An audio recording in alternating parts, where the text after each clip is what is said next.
Alright, David Harry here, and in this video I'm going to be showing you that you can indeed edit 8K 24 frames per second footage on a base version of an M4 MacBook Air. So this particular MacBook Air here is the 13-inch version. It's only got 256 gigabytes of storage and 16 gigabytes of RAM.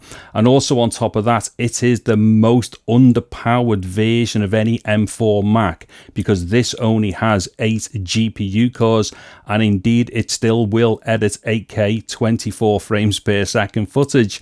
Now I'm using footage which has come from a Samsung Galaxy S25 Ultra.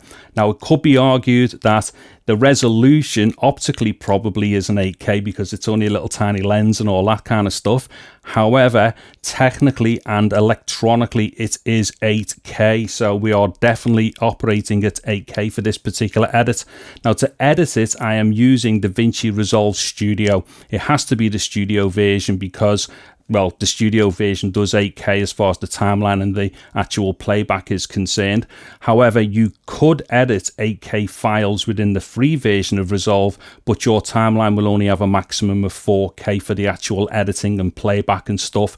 Now, this video is going to be in 4K 60 because most of the video is me screen grabbing the interface off DaVinci Resolve off the Mac. To do that, I'm using my Thunderbolt 4 docking system here, which is then plugged into an Atomos Ninja for doing all the screen grabbing. Now, whilst this video is in 4K 60, I've actually done another video which is just the edit on its own, and that goes up at 8K 24 frames per second. So if you're interested in like what you've seen in this video and stuff, if you know, by the time you've looked through it, if you want to see the actual footage playing out in full 8K 24 FPS on YouTube, there will be a link to that video in the video description below. Also, for anybody interested, I will do a video soon showing my desktop setups with all like my docking systems, the way I connect the Mac to say me monitors, and also me recording systems and stuff like that. So if you're into that type of stuff, definitely keep an eye on the channel. Anyway, this video will have some chapters in it, and it is going to be quite a long video, but hopefully it is going to be useful to some people out there. Okay, so I am onto the desktop for my MacBook Air here, and as we can see, this is the 16 gigabyte M4 variation. Let me just exit that. And then as far as the internal storage is concerned, as you can see here, 245.11 gigabytes. So basically the 256 gig version, and I've got 135 gigabytes available. Now, this folder here contains a whole bunch of files, which are all from the S25 Ultra, and these are the files that I will be using for the editing. And to be clear, these are obviously all 8K files, which I will show you once I get into the edit. And that's it, I think. So let me get straight into the edit. Okay, so there's Resolve open there. Now don't forget, this is the Studio version, and it has to be in order for me to do 8K, or to at least like play back in 8K and to export in 8K. If you've got the basic free version of Resolve, it will obviously be able to import the 8K files, but the maximum that you can edit at would be 4K, and I'm talking UHD with all this. So first of all, let me just show you the settings. So as you can see here, I'm actually in 8K UHD, and the timeline is set as well to 24 frames per second, and I'll quickly go over something to do with the frame rate in a moment. Now, as far as the playback is concerned, there's no optimized media being used. Any kind of proxies are disabled, not that there are any. Timeline playback is on full, so we're at full 8K UHD. There's no render caching. Let's see, Fusion. There's no Fusion stuff going on anyway, but it's switched off. And as far as render caching is concerned, just in case there was anything there, let's delete it all, although there wasn't. Okay, so that there is like, you know, the basic setup. Now, obviously, this project is set to 24 frames per second. Now, there had been something that I'd noticed after doing the recording, and that was during the recording I'd mentioned 23.976. Now the reason why is because I'd obviously already done some recordings with this, you know, prior to doing this video. However, what I then found out afterwards was that it was mixing two different frame rates for the recording, 23.976 and also 24, which is the reason why in the video I'm talking about 23.976. So if I just show you as far as the media is concerned, I think, is it this one? No. Is it this one? Ah, yeah, this clip here. If we have a look in the inspector, as we will see, 23.976. Obviously, it's 4K UHD, but importantly here, that's the frame rate. However, if I select another clip, as we can see there, that's 24. So what I've done here, I've actually gone through all the clips that I've used in the timeline, and I've basically forced all of them to be 24. So some of them were already at 24, some were at 23.976. So what I've done is the ones that were at 23.976, I've basically forced them to 24, so Resolve handles them at 24. Now the reason for doing that is because I'm not entirely sure what Resolve would have done otherwise with the mixed frame rates, because with the timeline being set to 24, I don't know if Resolve would have been doing some kind of interpolation for doing the 23.976. And the problem with that is, you know, every now and then you would see like a glitched frame, as it were, if it was doing some kind of interpolation. And I think it probably defaults to nearest neighbor, maybe. I'm not entirely sure what it's doing with that. However, what I've done is forced those clips to be 24. So although Resolve will be adding like a very, very minor speed up, as it were, to the clips, they will all be playing out exactly on the frame properly. So that's the basic setup. So although in the video itself I start talking about 23.976, I've done everything to 24.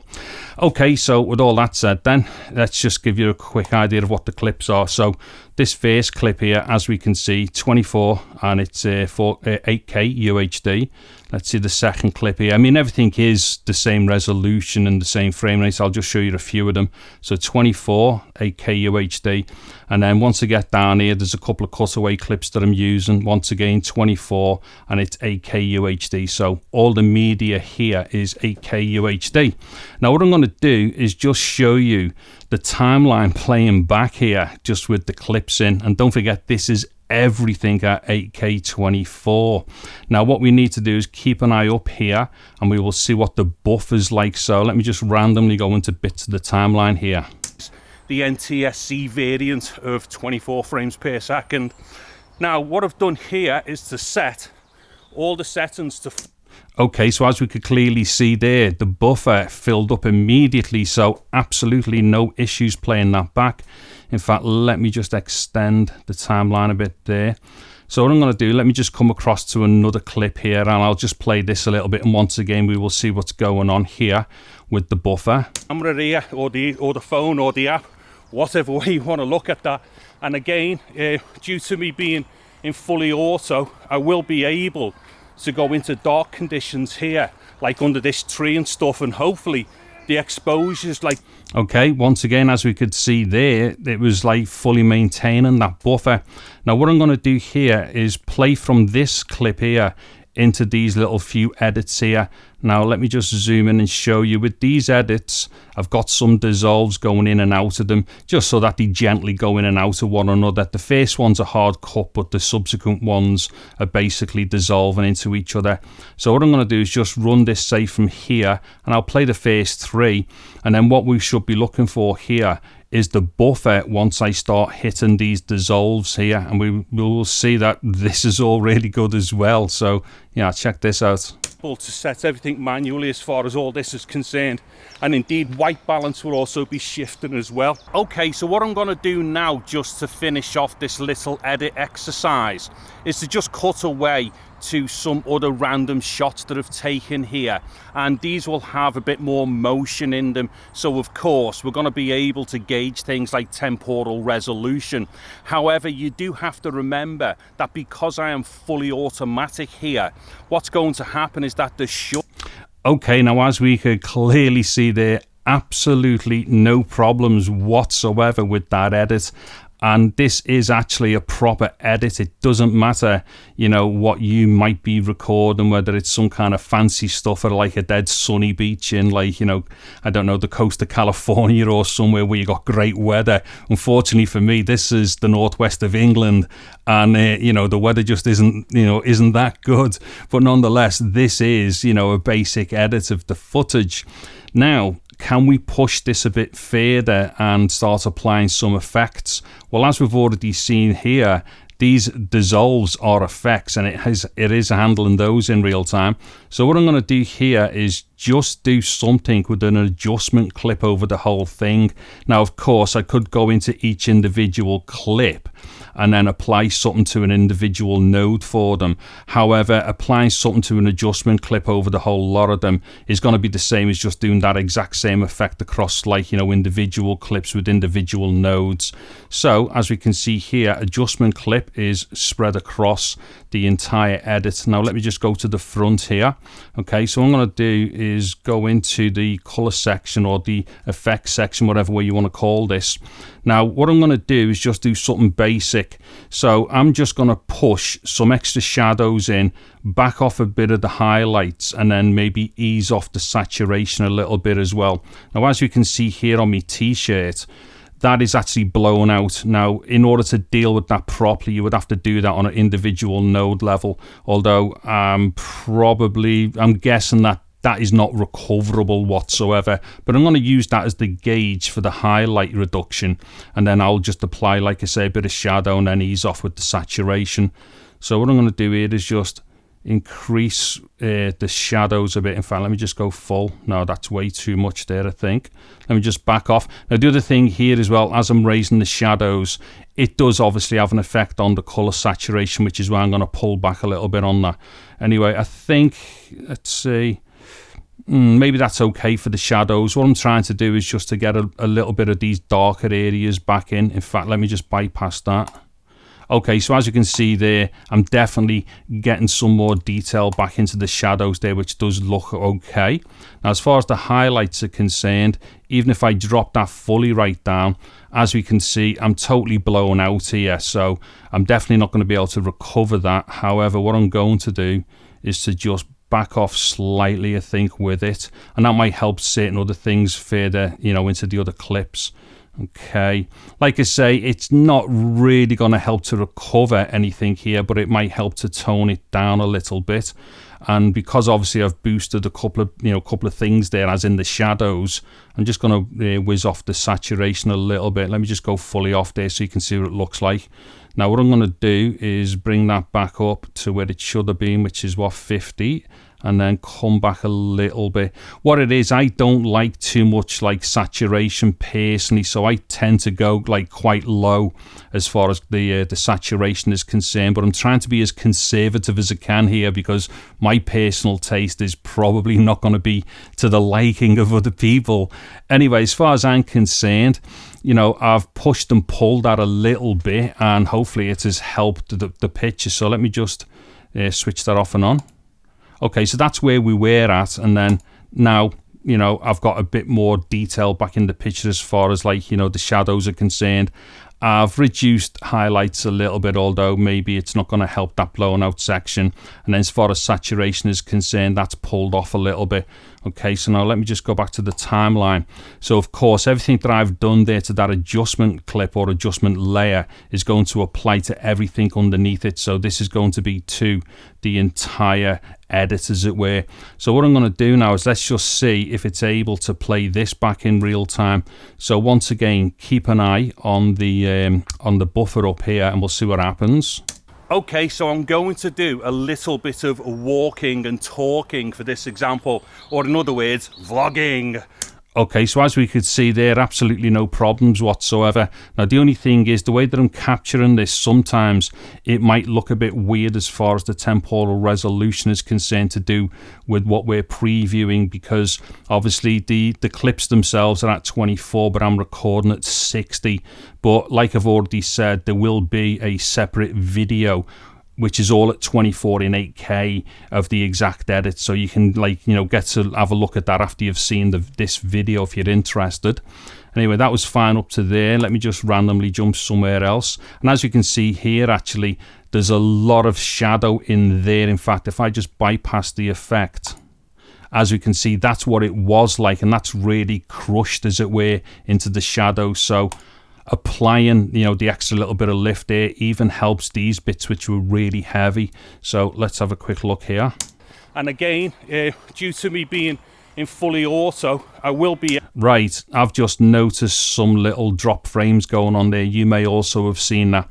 Now, what is going on here is that although the buffer is fine, I see this a lot on the Macs. What happens is, once you start pushing the process, and even though the buffer is fine, we will start seeing like drop frames going on within the timeline, and I'm fairly sure that's going to get worse when I get to this section here.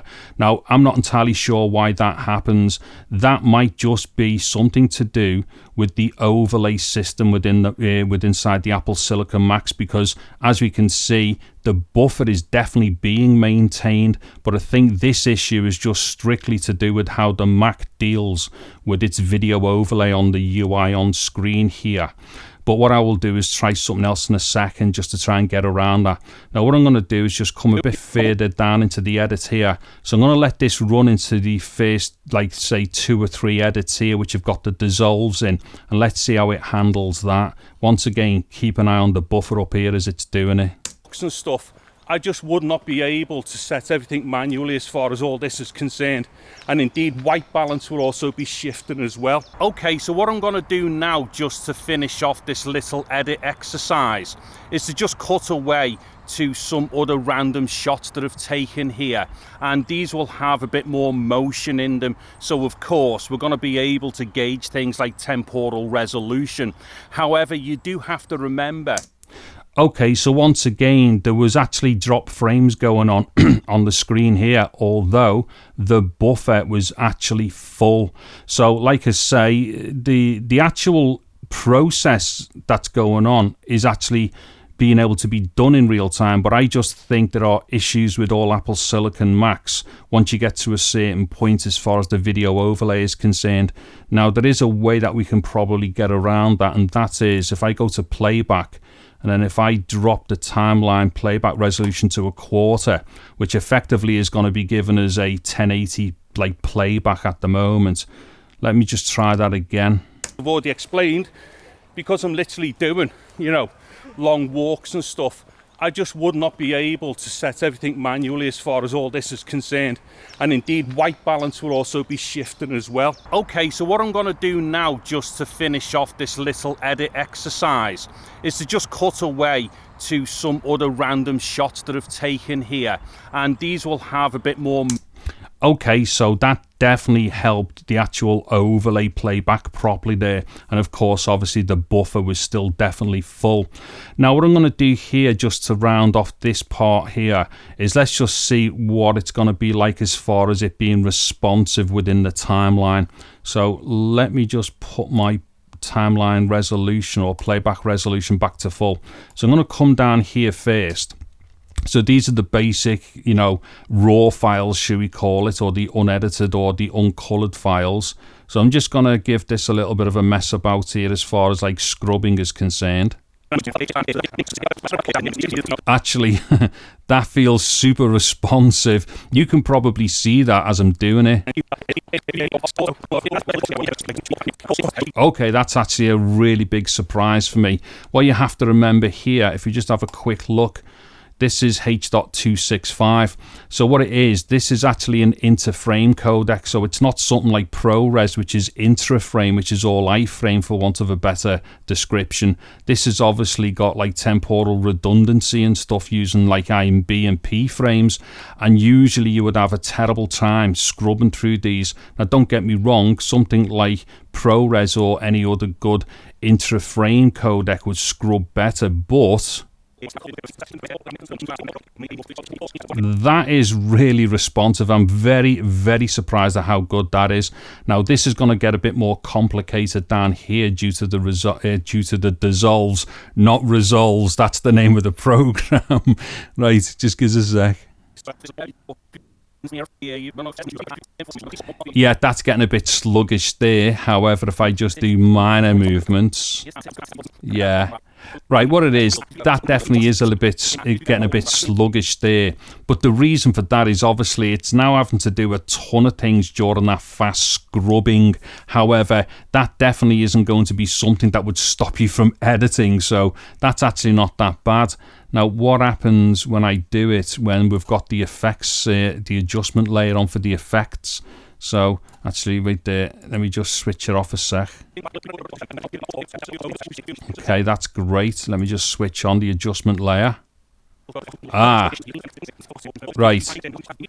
That doesn't feel quite as responsive. Okay, let me just switch it off again.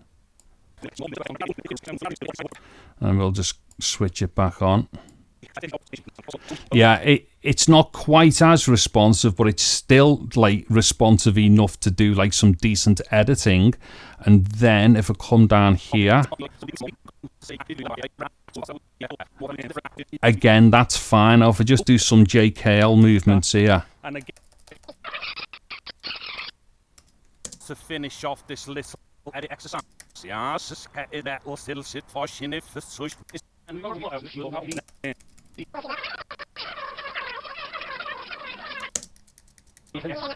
In real time and maintain.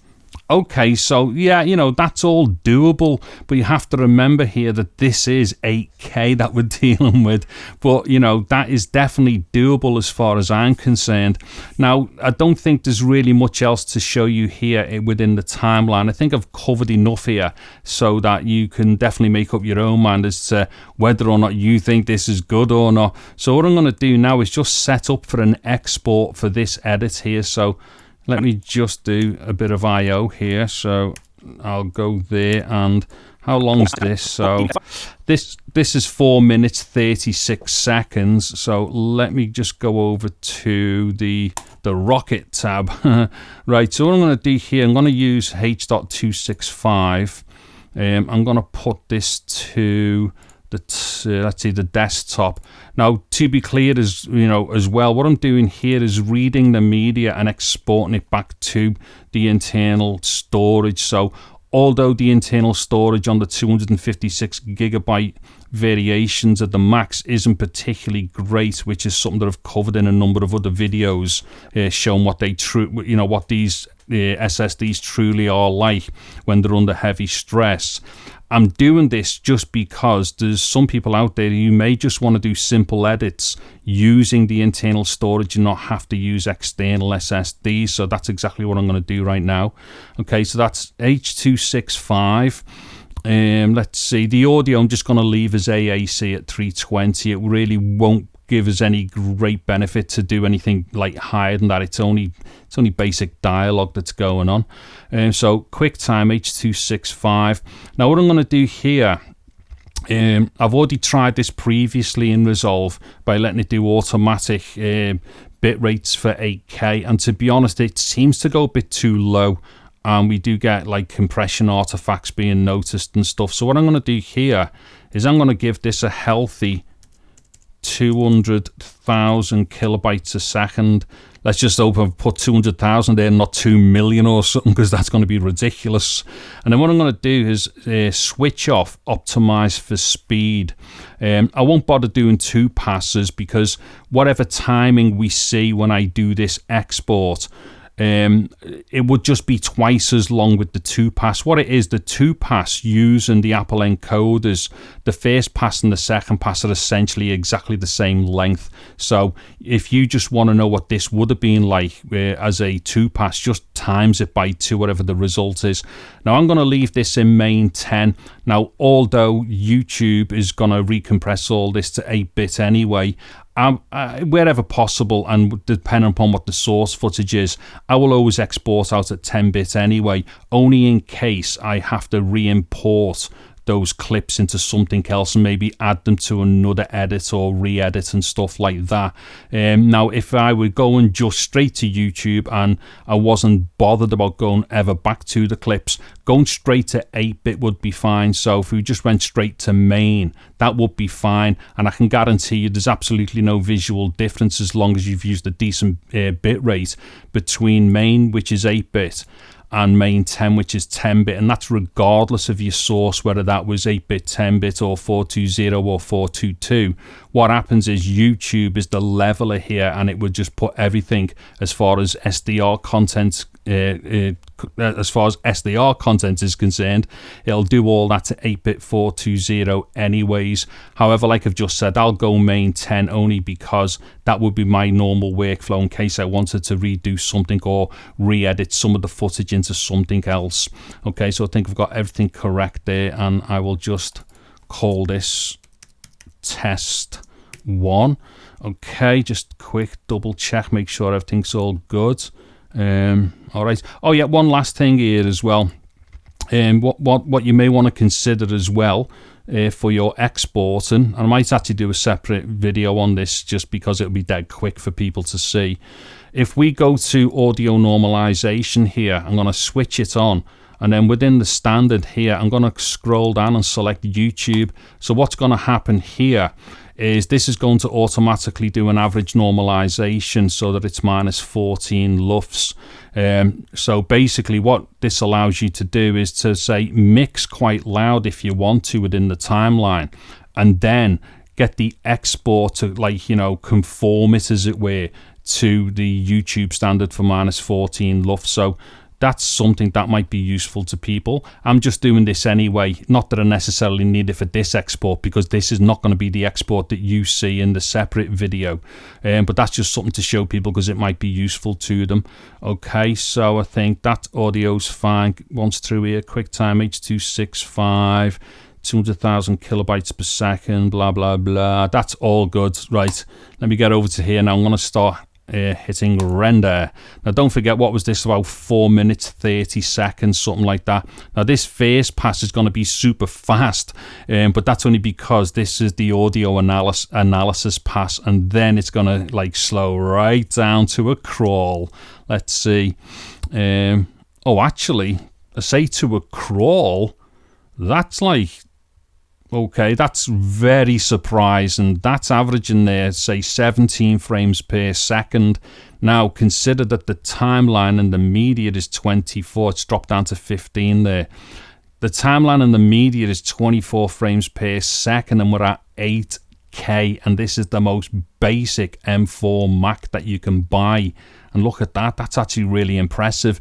Anyway, that's going to take some time to do, so what I'm going to do is speed through until it's done this export, and then we'll get a timing for the export.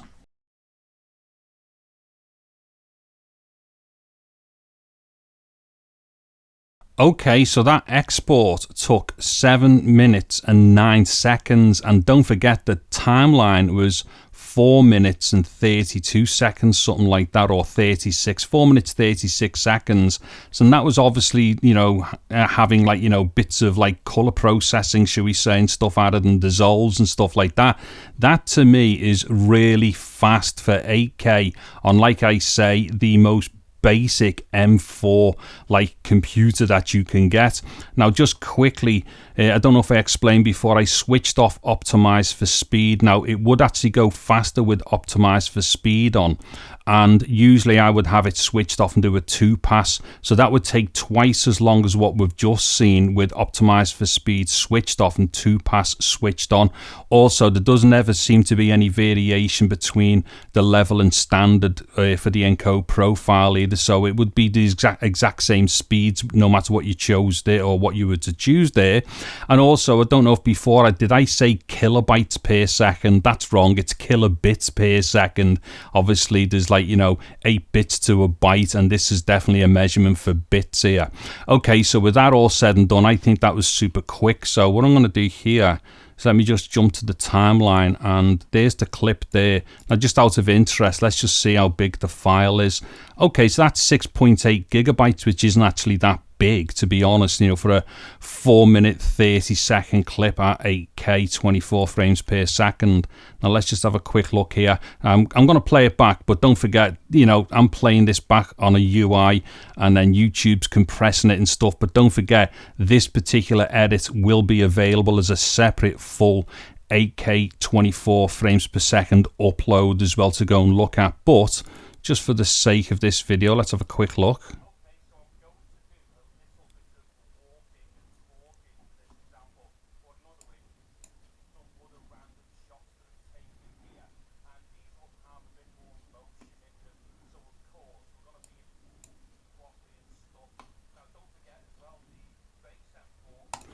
Okay, as far as I'm concerned, that is all really good. I'm not saying that the actual content is good, but, you know, technically this whole thing is fantastic as far as I'm concerned. So anyway, what I'm going to do now is just flip over onto an end summary. Okay, so to an end summary then, and I will try to keep this as short as possible. Now, just right at the very end there, we didn't hear any audio on that playback. The reason why that was because DaVinci Resolve was actually set to go out of the HDMI output off my Thunderbolt 4 dock here. So the audio was being sent from there to my Atomos Ninja for all the recording. However, when I played the video clip at the end, that was going through like the Mac routing, which was to me headphones. However, that's not really a big issue because I've obviously already done the upload as well, which has got the native 8K 24 frames per second edit on it. And with that, you can definitely hear the audio. Anyway, hopefully this video has proven to people that, yes, you know, even the most basic M4 like Mac at the moment, which is this particular version of the MacBook, which, like I say, has only got the 8 GPU cores, even this can do 8K 24 frames per second editing. Now, as far as the editing was concerned and what was done through the edit and stuff like that, as far as I'm concerned, we should not be reasonably expecting anything like that from a tiny computer like this at the price point that it's at. To me, I just think that this is absolutely astounding. Now, before anybody starts asking about things in the comment section to do with like, well, what about noise reduction and stuff like that? Well, you know, yeah, what do you expect from a tiny computer like this running 8K 24? And to be honest, anybody doing 8K anything, well, I mean, you could argue and say I've used it off a phone, but if you were doing 8K professionally, you are not going to be using the cheapest Mac you could possibly buy to do that. So we have to, you know, understand that these things have got to be seen, you know, for what they are. So what I've proven in this video is that you can actually apply certain color type effects. You can actually do dissolves and stuff, and you can most certainly edit at 8K 24. But for the rest of the things that people might want to start talking about, you know, heavy-ended processing, you are going to have to use a heavy-ended computer to do that. And quite often they're not going to be Macs anyway. They're going to be x86 based Windows machines with like really heavy GPU systems in them. Anyway, I think that will do it for this video. Now, don't forget to go and watch the actual proper upload of the footage just so you can see exactly how good it looked. And considering that it comes off a smartphone, it does look really good. Anyway, if you're into this type of stuff, I've got to like finish off a bunch of me SSD and speed test videos and stuff like that over the coming couple of weeks, but I'm going to start going back to doing some more like video and post-production based videos and stuff like that, maybe a bit of audio stuff, and also testing some of the phones for their cameras and audio and things like that. So if you're into that type of stuff, you might want to consider subscribing to the channel, or maybe even go and have a look at some of my previous videos. There's going to be like links to playlists and stuff like that.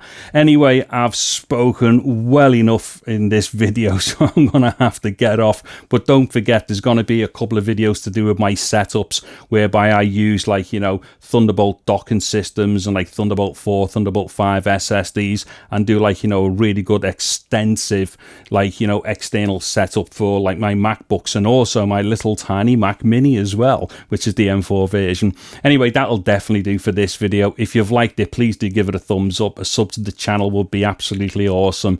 I'm David Harry. Thank you very much for watching this video. Take care and goodbye now.